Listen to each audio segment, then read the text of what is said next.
I think this whole thing has turned out pretty well so far. And I'm not gonna lie, I got a bit burnt out doing this thing, as I had a previous time lapse was 50 hours, and this one only took like 16 hours. And it gets a little bit tedious after a while, placing the same blocks over and over and over again, just counting over and over and over again. It gets a little dull, but I think the result's pretty cool.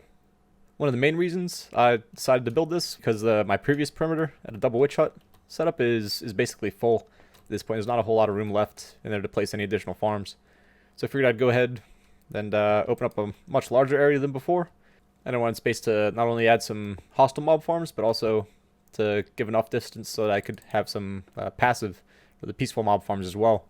Something I may end up doing is just bombing out a few more chunks on that around the outside to give myself more space to work with, so that way I don't have to worry about a bunch of passive mobs hanging out in this area. You can see those obsidian blocks hanging out up there. That's where an outpost is. But I want to have like the outpost here, the actual farm somewhere out here, and then like a village breeder further on. The main reason I want it so far out though, because I want to make it not only a raid farm, but also here the village farm. And I want to have like 4 cells of 60 villagers each. So that's like 240 villagers, and I don't want them to be loaded whenever I'm in this area. I've also started laying out some of the river biome out here. One of the main additions I want to make to this is I want to add an additional dome, and then some just slanted roofs on each of these sections here, out of copper. And so I'm gonna need a stupid amount of copper whenever I update to 117. And I don't know if the quarries can really handle it, except the really fast quarries. So I'll either need one of those, or I'll need a really good drown farm. I got slabs on top, so everything is spawn proof.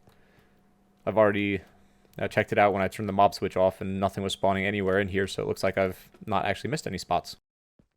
So this was one of the more painful parts. I mean, the whole thing is a grind when you're building on this scale. But I use the plots modeler. I'll definitely put a link to that in the description. I'm not exactly sure what to make of the lighting.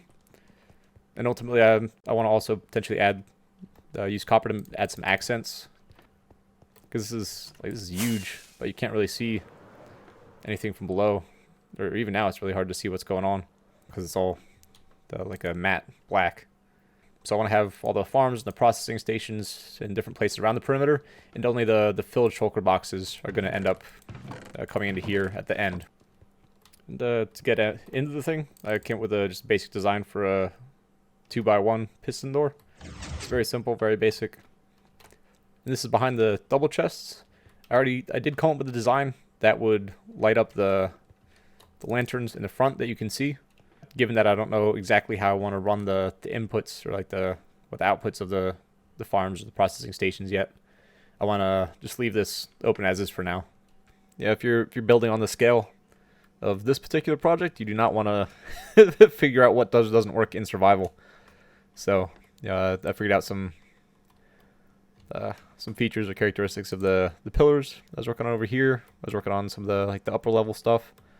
This for there's also the upper level stuff, the base of the pillars. I was playing around with different designs for the very lowest foundation here. This is what I ended up going with. So I took some screenshots, figured out exactly the height, so I could build it a bit easier than in survival itself. This is of course the center, the area where you have the final outputs from the farms. This is the setup. That just takes an output from the top hopper and gives a signal out, so you can tell whether there's when the entire slice is full. Oh, and I also messed around with and figured out a basic concept for the 2x1 just basic piston door. So it'd be kind of flush. It would look good. I actually changed it up a little bit beyond this, but this is the basic setup. It's just a pressure plate feeding into a pulse extender from either side, and there's no delay on this side, and then there's 2-tick delay on this side.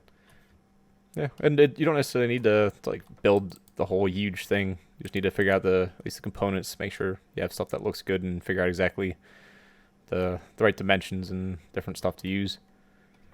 I figured I'd also go through real quick and show some of the other stuff that I did for planning for this one, since it's such a large project. I used the trunk base to get the information about the biomes and where everything is and all that. And I'll definitely link that in the description as well. They have a number of applications for different versions. It's really a good, easy source. So you don't need to mess around with any software on your own computer. You can just look stuff up online as long as you have your seed.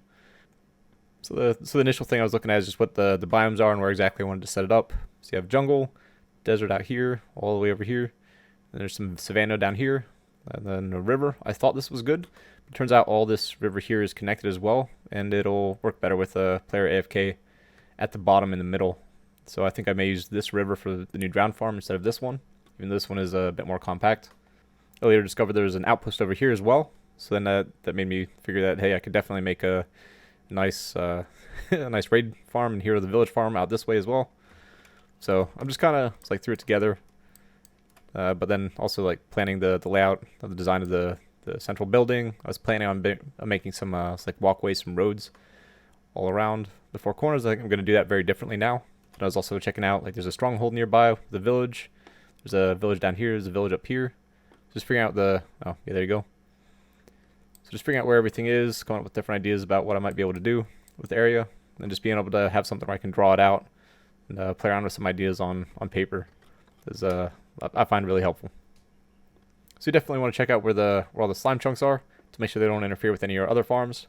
Given different AFK points, you can add in or remove different chunks if you want to build some slime farms. I'll probably build them over on this side, over in this corner of the perimeter.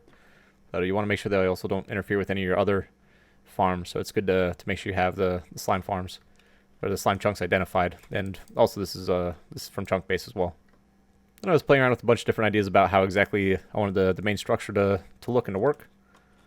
So my initial idea is basically exactly what I ended up doing. So it was basically just a bunch of pillars with a dome on top and then some kind of base, and end up working out different elements of it. So you'd have the central dais, whatever, in the middle that goes up. Figured out exactly how I wanted it to work with the storage here. And then I was playing around with how I wanted to have the different roads. Excuse me. That's yeah. Anyway, the dirt bikes aside, I wanted to figure out how I wanted to have the roads coming out to connect it to the different farms, and exactly where I wanted to locate the pillars. And this is an idea for the actual the structure, the shape of the roads, with some of the water transportation for the items underneath. This is just a more detailed version of the central setup, and then leading out and down to the to access underneath the structure and the get out to the roads. This was pretty far along in the not only planning but the building. I just wanted to figure out what to do exactly with the corners. So I may end up having some controls for different farms so that we can stay near the middle and AFK there, and then just have controls up on the little corners. I just want to figure out how to make the structures work. And also the final I built the inner dome, but I still need to make the outer dome and have the overhang slanted roofs. So I was playing with that and trying to figure out what exactly shapes I'm going to use. And so, of course, instead of just sketching stuff out on graph paper, you could try something creative, but just getting the basic shapes and the layout and figuring out how to do stuff, I find graph paper pretty useful.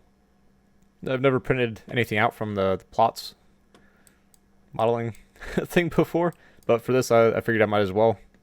It gives you the block count, so you can come up with estimates of how much in the way of resources you're going to need.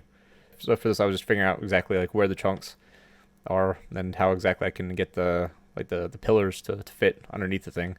I think I ended up working that out ultimately in either creative or survival, but it's nice to have this stuff just to give estimates of how much resources you need and get a general idea. And then I just use the application in another window to actually do all the counting and building the entire sphere. Obviously, you're not going to print out 50 layers. Yeah. But this was nice to just get a feel for where everything's going to go. And this is back to chunk base. Again, so I've got the basic structure figured out, most of it built up except the final copper layers. And playing around with where exactly I can put the raid and the hero of the village farm. Again, if I want to have this drown farm running, I'm going to be sitting in the middle. I want to make sure that none of the villages are loaded. So Okay, yeah, so I may need to expand the perimeter down to the south, not just to the east. So this is gonna turn into this the same mess as the first image we looked at. Yeah, it's gonna look like this in a while, but it's yeah, it's a place to start. It's just nice and helpful to have stuff like this and be able to both get the information about what all the biomes are and then be able to sketch stuff out. But at least the main part of the build here is done, and it's almost entirely decorative again, but it's really kind of fun to have something on this scale, and I think it worked out well.